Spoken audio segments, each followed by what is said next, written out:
दूसरी ओर दिन और रात वाले दोनों गांव के बीच ही एक बुढ़िया का घर है। बुढ़िया और साधु के बीच काफी बातचीत है। क्या काम किया आपने? आपका तो जवाब ही नहीं। मुझे तो विश्वास ही नहीं था कि आप ऐसा बड़ा काम कर पाएंगे। मैंने पहले कहा था कि मेरी शक्ति पर संदेह मत करना। मेरी शक्ति के बारे में किसी को अंदाजा भी नहीं है। पहले जितना संदेह था अब वो भी खत्म। एक गांव में लगातार दिन और दूसरे गांव में लगातार रात कर देना बड़े बड़े साधु भी ऐसा नहीं कर पाते। तो बताइए, क्या आप खुश हैं? अगर खुश हैं तो अब मेरी फीस मुझे दे दीजिए। मैंने यूं ही रिस्क लेकर ये बड़ा काम नहीं किया। अरे, आपके पैसों को लेकर मैं भाग थोड़ी ना जाऊंगी। मुझे तो बहुत मजा आ रहा है। दोनों गांव के लोग कैसे बेहाल हो गए हैं। मैं आपको जरूर पैसे दूंगी, साथ में इनाम भी दूंगी। आपने मुझे खुश कर दिया। फिर और क्या कहना है? किस्मत अच्छी रही कि आप मिली, तभी तो मुझे ऐसा काम करने का अवसर मिला, वरना यूं ही किसी काम से लाभ नहीं होता। ये सब मैंने सोचा था। मैं चाहती थी इन दोनों गांव को सबक सिखाऊं। अब आपके जरिए मैंने अच्छे से सबक सिखा दिया। अब देखिए धीरे धीरे क्या होगा। दोनों गांव तबाह हो जाएंगे।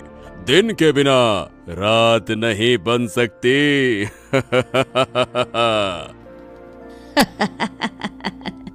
मैं भी यही चाहती थी। मैंने इस दिन का बहुत इंतजार किया है। अब मैं उन्हें हर तरह की तकलीफ दिखाकर सिखा दूंगी कि दुख और अपमान क्या होता है। अब वो मेरा कभी अपमान करने की हिम्मत नहीं करेंगे। मैं चाहती हूँ कि इन दोनों गांव के बीच सिर्फ मैं बची रहूं और कोई ना रहे। अरे अरे बेटा, अरे रुक जाओ बेटा, इस तरह से क्यों दौड़ते हो? क्या हो गया? अरे रुक जाओ, गिर जाओगे। बेटा रुको रुको।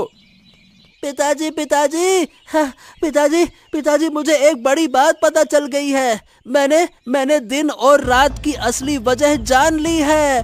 पिताजी पिताजी पिताजी, अब आप कुछ उपाय निकालो, वरना दोनों गांव वाले मर सकते हैं। अरे बेटा शांत हो जा। हाँ, अब ये बता क्या हुआ, कैसे जाना तुमने? बता मुझे।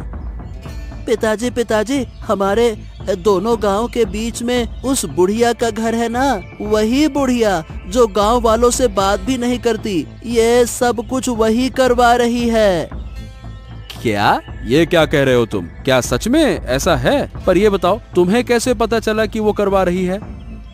अब मैं सच कह रहा हूँ पिताजी। मैं थोड़ा क्या है कि बाहर गया था तो बुढ़िया के घर से ना हंसी ठहाके की आवाजें आ रही थी। मैं चुपके से गया, मैंने सब कुछ सुना और देखा कि बुढ़िया ना एक साधु के साथ में योजना बना रही थी। पिताजी, जो करना है अब जल्दी कीजिए। मुझे लगता है कि वो साधु ना